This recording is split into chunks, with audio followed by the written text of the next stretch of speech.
So let us now proceed to the next formula under ng derivatives of algebraic function.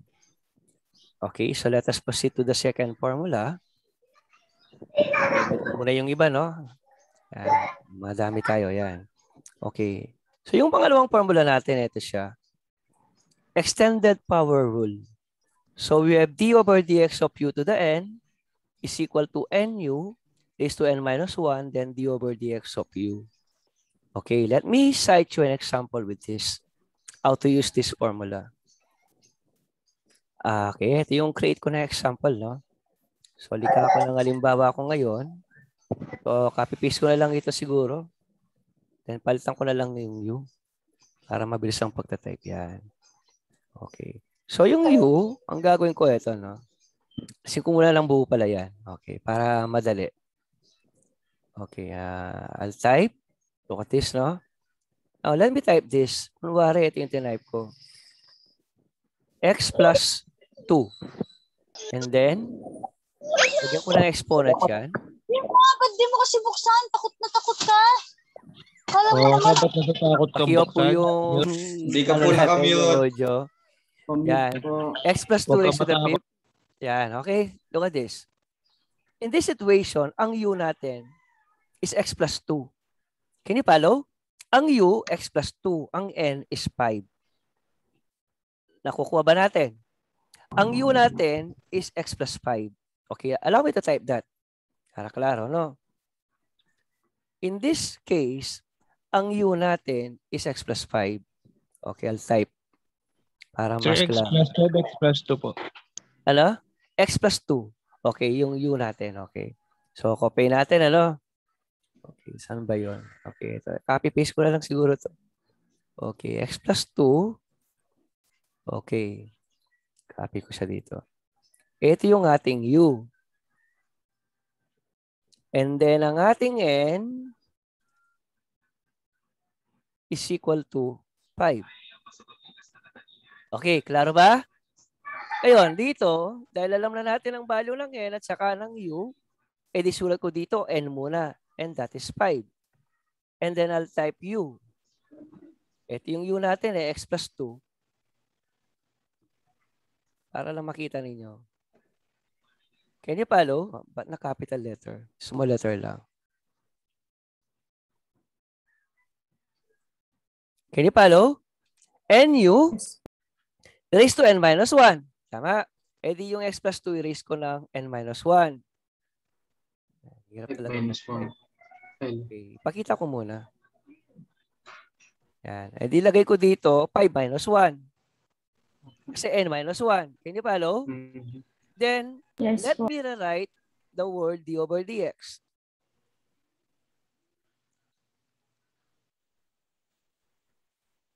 And then, ano ba yung pinapaanap na derivative? Eh, di ba ito pa rin? X plus.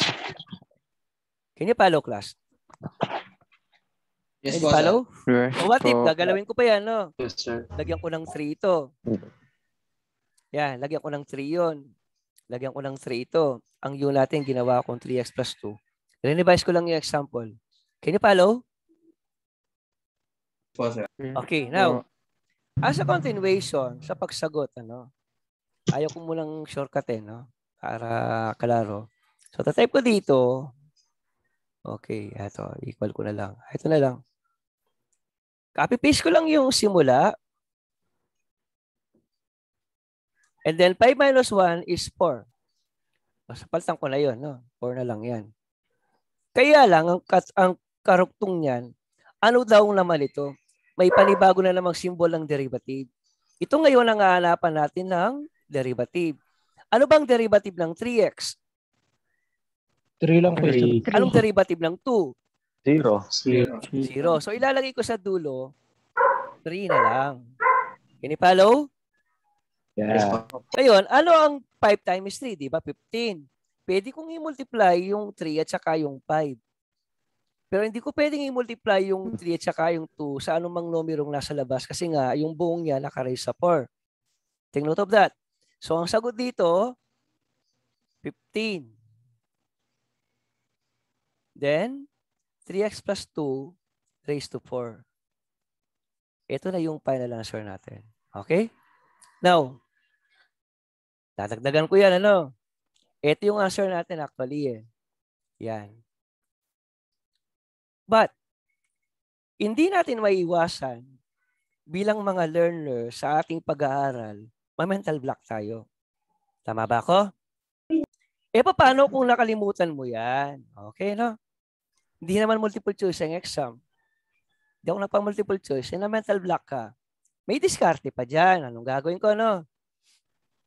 Babalikan ko yung given sa taas. Ito. Balikan ko yan.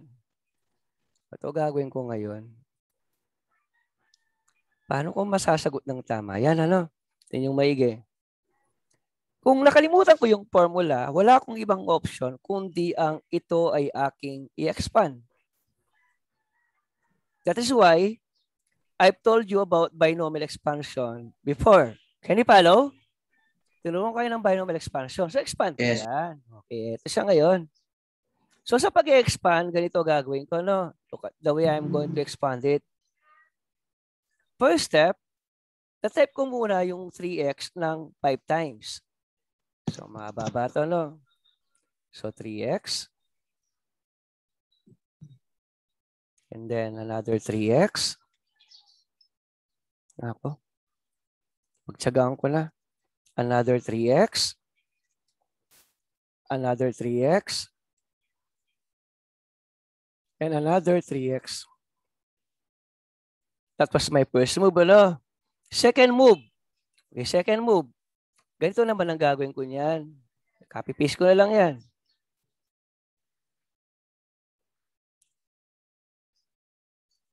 And from here, hindi ako dito magsisimula magsulat ng 2, no? Dito ako magsisimula magsulat ng 2. 2 times 2. And then here also times 2. Dalawa.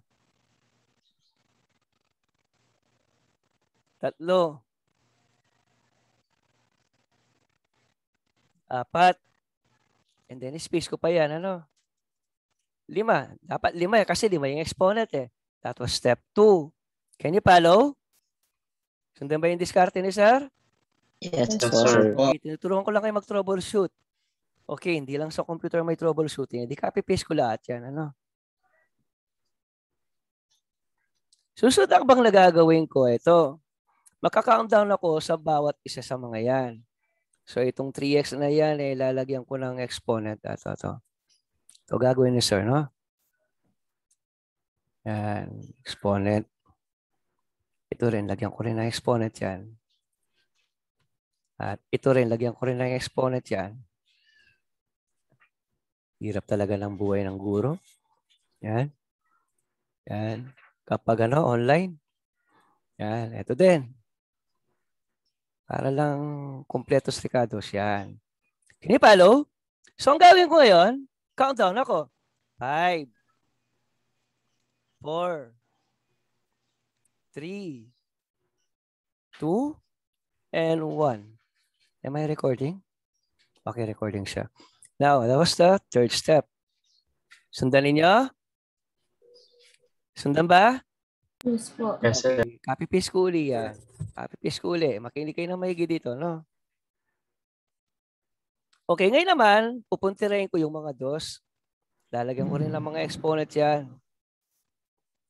Lalagyan ko ng saknong, no? Para safety. Yan. Ito, lagyan ko rin ng saknong yan. Yan. Gusto ko lang i-enrich yung lesson natin. Yan. Sa totoo lang, swerte kayo, no? Walang matyagang prof na magtuturo lang ganyan. Kahit saan pa kayong pumunta ng school. Kung kami nag-aaral, di naman tinuro yan eh. Sa totoo lang eh. 5. Di kami binigyan ng ganyang katitalyado. 3. Then 2. Then 1. Guess ba ninyo? Opo. Pa natin? Yes, sir. Okay. Dikit ko lang sa taas yun. Design space. Okay. So next. Copy-paste ko uli yan. Yan. Ito no. lalagyan ko ng plus sign. Kasi nga, parehong positive, so plus. Lagyan ko ng plus sign ito. Lagyan ko rin ng plus sign yan. Lagyan ko rin ng plus sign ito. Lagyan ko rin ng plus sign yan. Yan, hindi ayos na, no? Ngayon, next thing to do, class, look at this, the way I'm going to do it. Plus yan. Dikit ko lang ng konti, masyadong napalayo eh. Yan ito, dikit ko ng konti. Even this.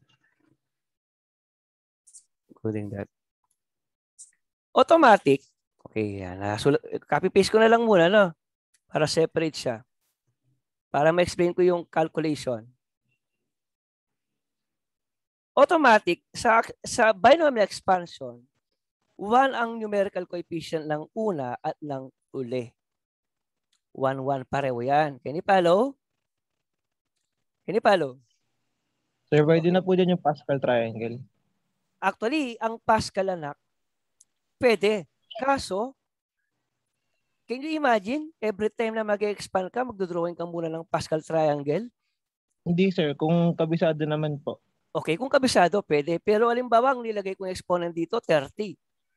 Hindi na po. Hindi na kaya, di ba? No? Ito, unlimited yung principle na tuturo ko sa inyo. Okay. Ang exponent nito is 5. Multiply ko lang sa coefficient na 1, 5. Can you follow? Ano yung divisor ko? Ang divisor ko, dahil unang term yan, divide by 1. So, ibig sabihin, 5 ito. Can you follow? Can you follow? Ano yung multiply ko? Yung exponent na 5 at 1, saka 5, yung 10, 1. Yan. 5 times 1 is 5. Dahil unang term yan, first term yan, divide by 1, 5. That's it. Ngayon, ito siya, no? Kung 5 to, ang second to the last, 5 din. Okay, next. How am I going to compute the coefficient here? 5 times 4, 20. 20 divided by 2. Divide by 2 dahil pangalawang term. So, 10 yun. E di ito, 10 din. Nakumpleto na. So, tanging paraan na lang dyan is to simplify the equation. Yung expression natin. Okay, simplify natin. Ano? Yan, ito siya. 3 raised to the 5 is what? Tama, mabilis kayo. 729 ba yun?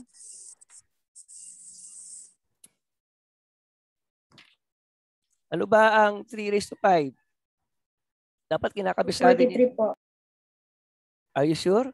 3 raised to 5? Hindi mo maigay na. Baka 15x. 3 raised to 5.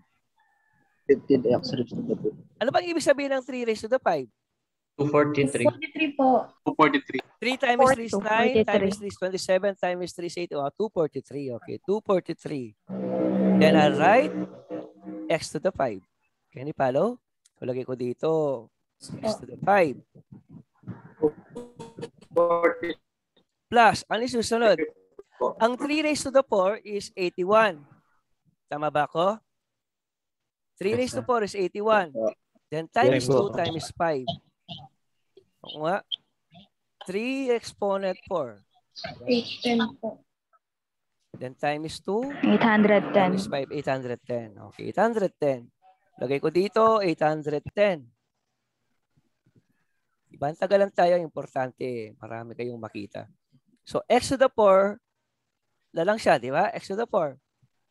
So, I'll write x to the 4. Ayun.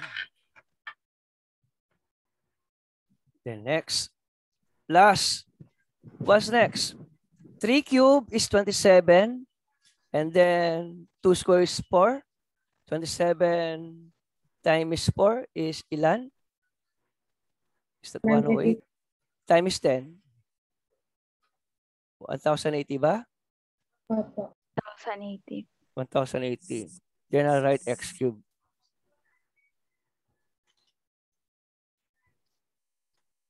Ayan. Plus,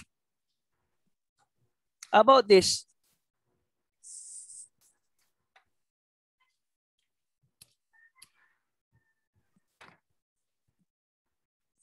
$720 po. 720. So I'll write x squared. ko dito. Ibig sabihin, kailangan talaga si algebra, no? Plus, how about the next one? 2, 4, 8, 16.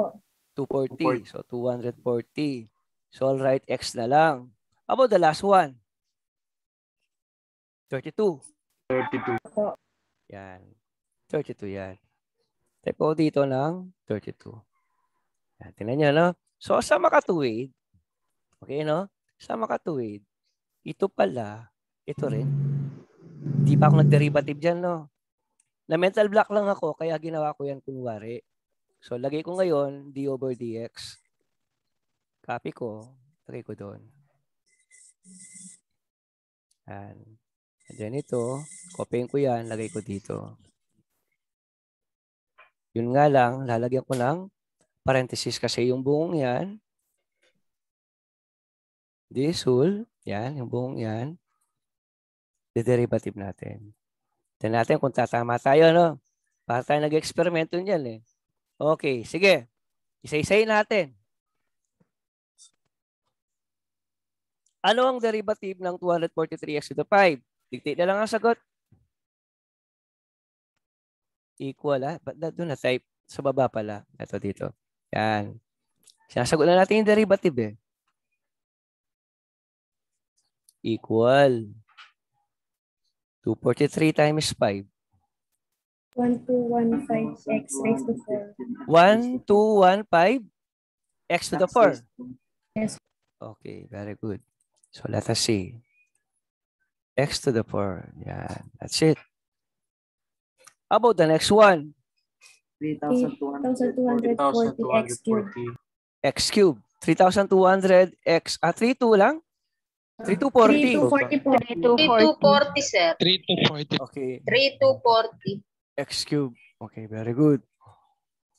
And then next. 3,240 x squared. 3240 X squared po. x squared. Okay, I'll write x squared. Yan natin, no? Then plus 1440x. 1,400. x. Tama? X po. And then x plus 240. 40. And then x. 0 po. 0.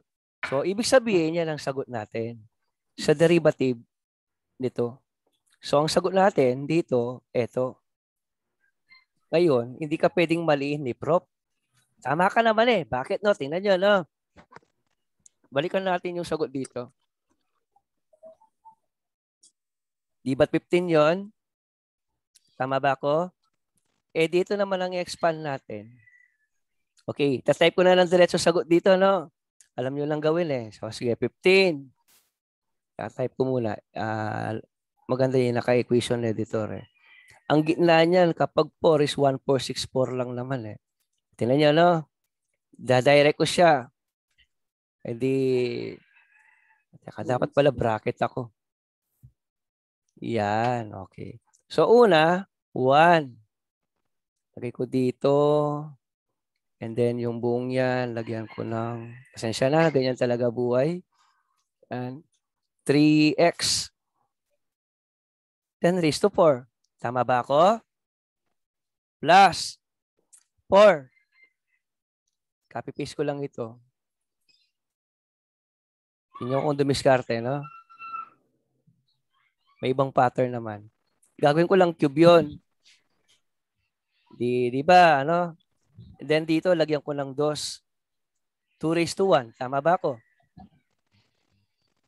O, lagyan ko na ng raised to 1 para kumpleto siya. Yan. Yan. 1 plus 6. O, kopyahin ko na lang ito niyan.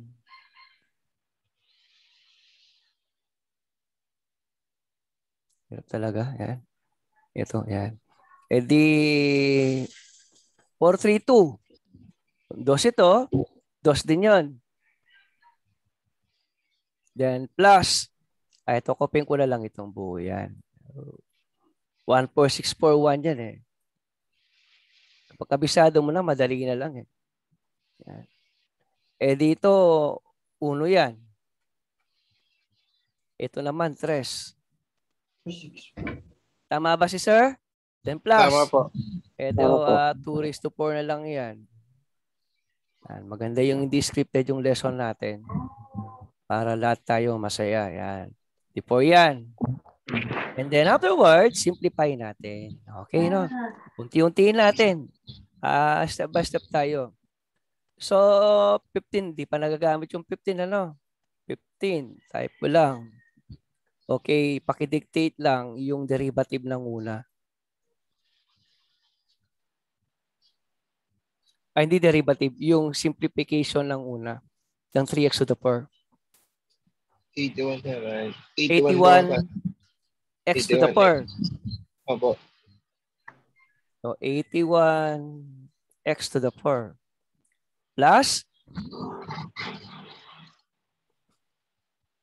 27. 27. Tapos, x cube. Tama ba? 16. Teka, ang 3 is 27 times 254. Hindi siya. Hindi siya. Times 4. 16 po. Ilan? 216 po. 216. Ayan. Plus, how about the next one? 96. 4 at saka 9. 96. Tama ba? 96 x square. Kasi 4 at saka 9 is 36 times 6. Ay, sigurado ba kayo? Hindi po 216. 216 siya. 216 216. kasi 3 square is 9, 2 square is 4, 9 times 4 is 36, 36 times 6 is 216. Okay, next, plus. Ano next? Pa lang po yung 96. 8 times 4. 96. 96 ito. Okay. 96x na lang, no? Plus, ilan yung dulo? 16. 16, okay. 16. Tumama kaya tayo? Okay, wag nating tingnan muna yung sagot sa baba. Kailangan similar yan, no? Equal. O, i-distribute yung 15 sa bawat term. What is 81? 15 times 81. O, tingnan nyo muna. 1 to 1. Ano? 1 to 1. 215. 215. 1215. 1215. Okay. So I'll write x to the 4. Plus, how about 15 times 216? 240. 3240. X cube. Tama ba ako? Opo. Yan. Plus, 240. 240 din po. 3240 pa rin. X square. Oh, okay. Ang daming pinagdaanan, no? Plus, 440. 1440 x plus 240. 240. Parehas lang ba? Are they just the same? Similar lang? Parehas lang, di ba? Okay, so we did it at last. So parehas lang. Pinakita ko lang just in case na kasi kinabisada mo yung formula. Hindi mo talaga ginagamit palagi kaya madaling makalimutan na mental block ka. So may paraan pa. Basta alam mo lang yung iyong algebra na binomial expansion. Kaya lang, malungkot dyan, hindi ito yung nasa choice. Kahit alam mo makuha yan, okay, kahit alam mo kuhanin yan, ang nasa choice pala, ito. Nakalimutan mo yun. So, ibig sabihin, wala kang dapat pwedeng makalimutan sa mga napag-aralan mo. Kasi ang exam, sa board exam, multiple choice. Kahit magaling ka, kung na mental block ka, wala pa rin. So, naiintindihan nyo ba ibig ko sabihin? Class? Okay, let us proceed to the third one. Ito yung product rule. Sa product rule, pwede naman ganito yan eh. Ibinigay lang dito yung mga concept, yung principle. Okay, no? Pero gawa ko ng halimbawa ko. Halimbawa to, no? So, let me type d over dx. Product form ito. Ang d over dx ng ub or product form is also udb over dx plus bdu over dx. So, ito gagawin ko ngayon. Type ako uli. Yan. Hirap talaga ng buhay. Yan. Okay. Pero kaya ninyo yan. Okay. Over dx equal.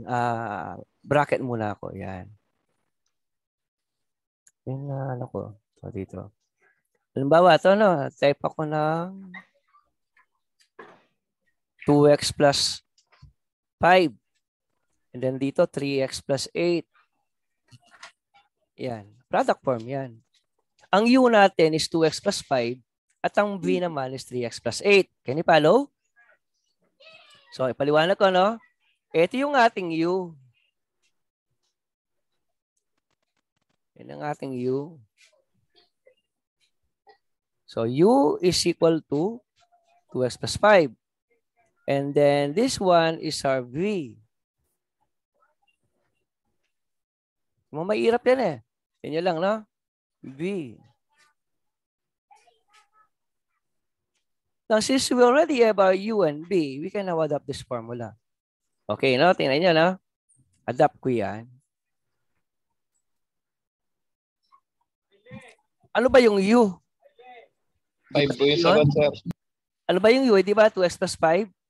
O, copy. Palitan ko lang yung U dito.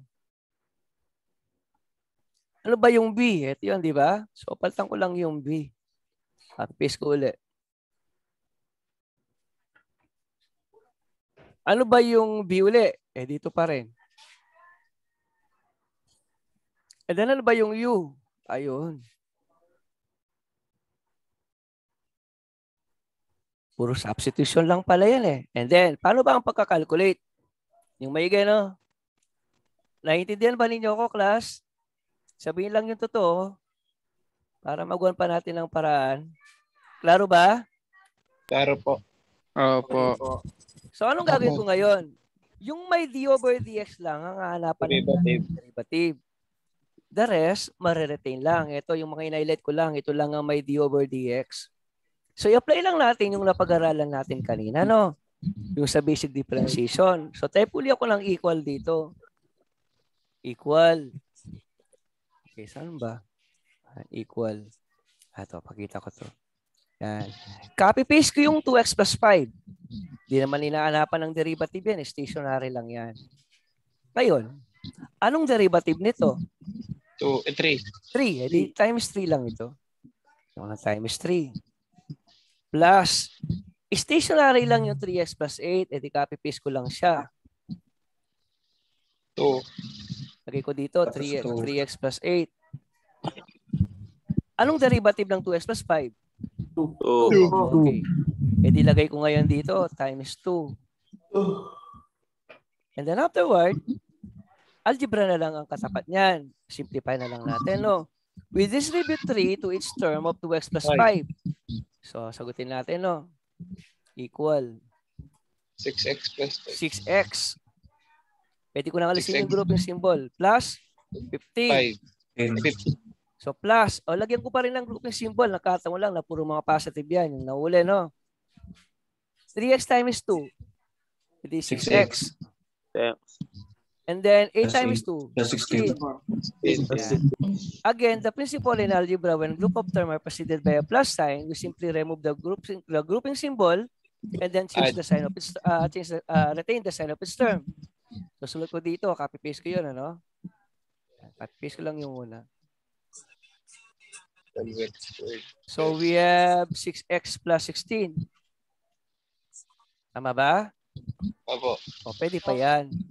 12x squared plus 3. 12x plus? 12x squared. Ay, hindi po siya. Hindi pwedeng lagyan ng square. Addition yan, anak. 12x lang. 12x plus 31. Yan ang sagot natin. Tandaan nyo, no? Okay, yan ang sagot natin. Now, assuming,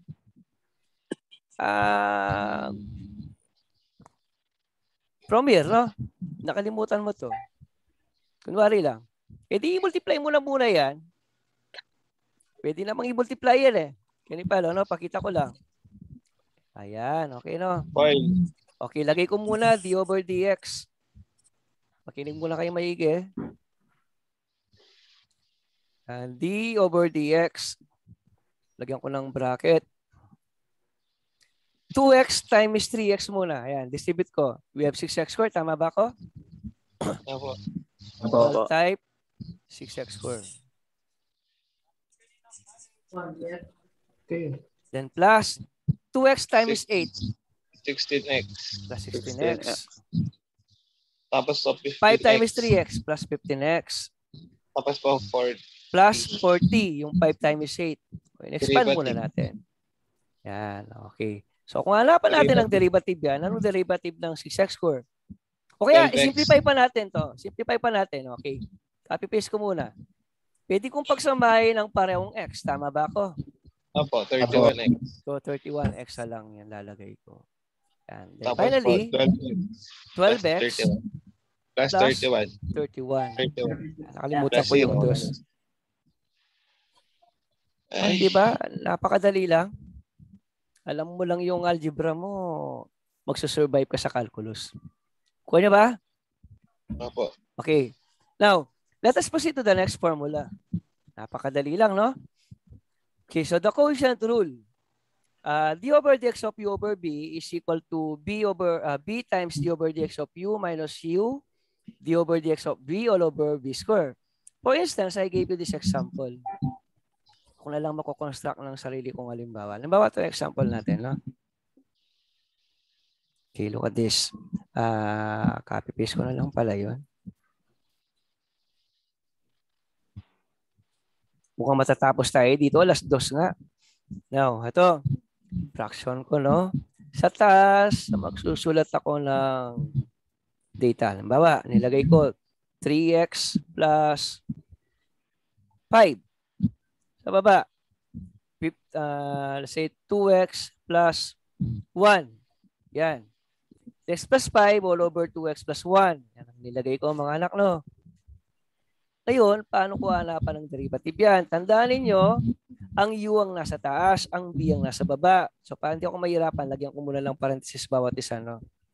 Hindi masagwa. Parenthesis ko na lang. Paras din naman yun eh. Yun din naman yun. Lagyan ko lang. Yan. Okay. O, ito. Lagyan ko ng parenthesis. So, ngayon, para hindi tayo mahirapan, para detail, copy-paste ko yung taas. Copy. Then, lagay ko yan. Ito yung ating u. Equal. And then, yung b naman natin, yung denominator na 2x plus 1. What is, no? Yan. B equal. Klaro ba? Now, if we're going to calculate and going to adopt that formula na nasa right-hand side, now, papalit-palit lang tayo dyan. Yan, ito. Okay, umpisahan ko kay B. Ang value ng B, 2x plus 1. Palitan ko yung B dito.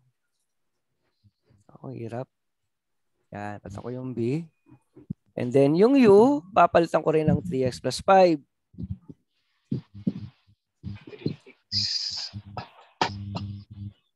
And then yung U din dito, papalitan ko rin. And then finally yung B, papalitan ko rin ng 2x plus 1 sa dulo. Di ba? Ang dali-dali lang. And then yung B dito, papalitan ko rin. Ano ba yun? Ito. Nakascore na siya ngayon. Okay. Ngayon, yung mga naka-highlight lang, dyan lang tayo mag-aanap ng derivative. 5 over 2. Okay, so copy-paste ko na lang muna yung buong yan, no, para mabilis yung computation natin. Para din ako mahirapang mag-type. Yan. Pinili ko dito, ayaw kong i-PowerPoint eh. Okay, ito, no? Burahin ko muna yan. Uburahin ko rin yun. Ibalikan ko yun. Ano bang derivative ng d over dx of 3x plus 5? 3. I-distinguish ko dito, 3. Anong derivative ng 2x plus 1? Edi 2. Sige, yun. Yan. Edi afterwards, simplify natin yung buong yan. Okay, copy-paste ko ngayon yan, no? Copy-paste natin. Nababasa ba ninyo yung mga letra at saka yung mga numbers? Opo. Para lumaki yung screen natin. Yan. Lakihan ko rin. Yan. Lakihan ko ng konti. Yan. Okay. So, isa simplify ko yung buo, no? Burahin ko yung lahat ng nakasulat. Okay, 2x times 3 is what? 6x. And then, plus 3. Tama ba ako? Minus. Diyan, huwag niyong ididiretso. Para safety, maglagay kayo ng parenthesis. Can you follow? Yes, makalimutan niyo eh. Yan. 3x times 2 is again? 6x. Then plus 10. 10. Now, a group of symbols, a group of terms are preceded by a minus sign. That only shows that we simply change the sign of its term, then remove the grouping symbol. Is that very clear to you? Clear. Cancel. Okay, lakihan ko lang. Yan. So, copy-paste ko uli yan. Copy. Isagot natin. Hindi pa tayo nagtatapos dyan, no? So, burahin ko muna yan. So, minus 6x minus 10. Tama ba ako? Am I correct? Okay, so, diretso ko, no? So, balikan ko uli yan. Copy-paste ko na lang. So, cancel ang 6x at saka negative x. Cancel ito. At saka yun. How about positive 3 and negative 10? Anong sagot? Negative 7. So type ko, negative 7. Finally, this is our answer. And actually, pwede mo pang-expand yung babae. So expand ko, ano? Para kumpleto na siya. Maaaring ito yung ibigay ko eh. Maaaring artin ko ng konti yung choice. Expand ko yung sa baba. Lagay ko negative 7. And then sa baba, we have 4x square. Tama ba ako? 4x square plus 4x and then ano ba, plus 1. Tama? O ba natin? Okay, look at this, no? Since nasa quotient rule tayo, madadali lang naman yung exponential at saka logarithmic, ano? Okay, at saka marami kayong video na makikita doon. Okay, tingnan nyo gagawin ko, no? Now, we have this problem. And actually, ito yung sagot natin. Eh, no? Okay. We have again this problem. I just want to elaborate it to you. Okay. What will you do kung ang formula na to nakalimutan mo? Na mental block ka. Di mo na alam ang gagawin mo ba nun? Okay. Anong gagawin ko?